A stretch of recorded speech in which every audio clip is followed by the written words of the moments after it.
নমস্কার বন্ধুরা, all about কুকিংয়ের একটা নতুন পর্বে আপনাদের সকলকে স্বাগত জানাই। আজকে নিয়ে এসেছি চিজ কর্ন পিৎজার একটা রেসিপি। চলুন রেসিপিটা শুরু করা যাক। এখানে প্রথমেই একটা বাটির মধ্যে জল নিয়ে নিচ্ছি 1/4 কাপ মতন। একটু গরম জল আছে, তার সাথে চিনি দিলাম হাফ টিস্পুন দিলাম ময়দা। ভালো মতন গুলে নিয়ে 1 টিস্পুন ইস্ট দেব, অ্যাক্টিভ ড্রাই ইস্ট। এটা যদি ইনস্ট্যান্ট ইস্ট ব্যবহার করেন তাহলে সেক্ষেত্রে ডাইরেক্ট ময়দার সাথে মেশাবেন, এই পর্যায়টা স্কিপ করে দেবেন। এখানে 10 মিনিট রেখে দেওয়ার পরে এটা একটু দেখুন ফুলে উঠেছে।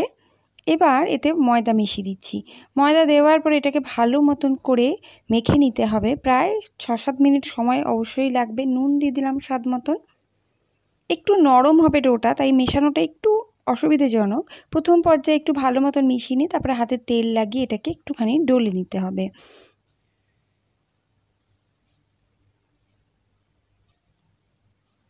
এইভাবে একটা থালার মধ্যে নিয়ে নিলাম, তারপরে এটাকে ভালো মতন করে মেখে নেব।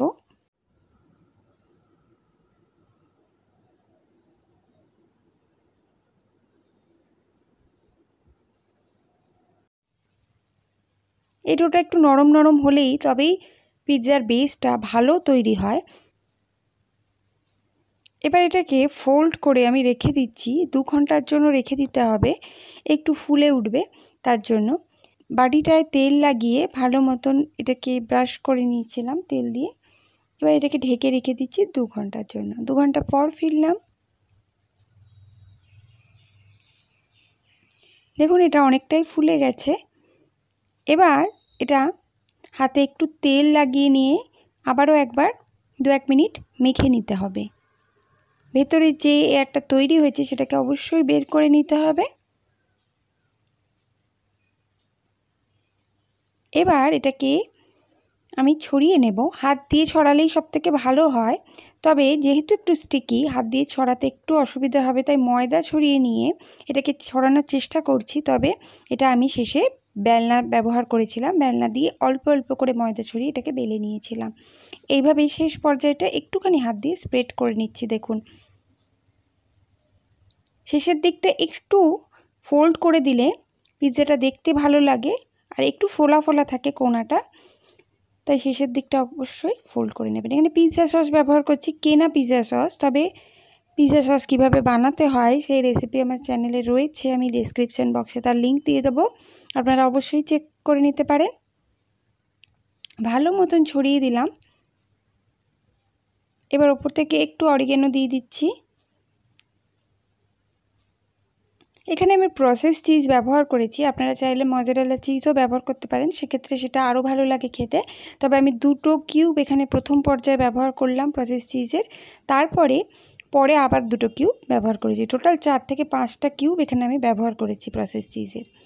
কর্ন দিয়ে দিচ্ছি, একটা বয়েলড কর্ন প্রায় 1/4 কাপ মতন আমি দিয়ে দিলাম। ওপর থেকে একটু অরিগ্যানো আর চিলি ফ্লেক্স দিয়ে দিচ্ছি। এটাকে আমি ওটিজিতে বেক করেছি প্রায় 180 ডিগ্রি সেন্টিগ্রেডে আধ ঘন্টার জন্য। আর আপনারা চাইলে এটাকে কড়াইতেও করতে পারেন। কড়াইতে পিৎজা কীভাবে করতে হয় তার রেসিপি আমার চ্যানেলে আছে, আপনারা কড়াইটাকে ভালো মতন করে প্রিহিট করে নিয়ে পিৎজা বেক করে নিতে পারেন। প্রায় 30 মিনিট পর এটা একদম রেডি হয়ে গেছে। দেখুন সাইডসগুলো খুব সুন্দরভাবে ফুলে গেছে।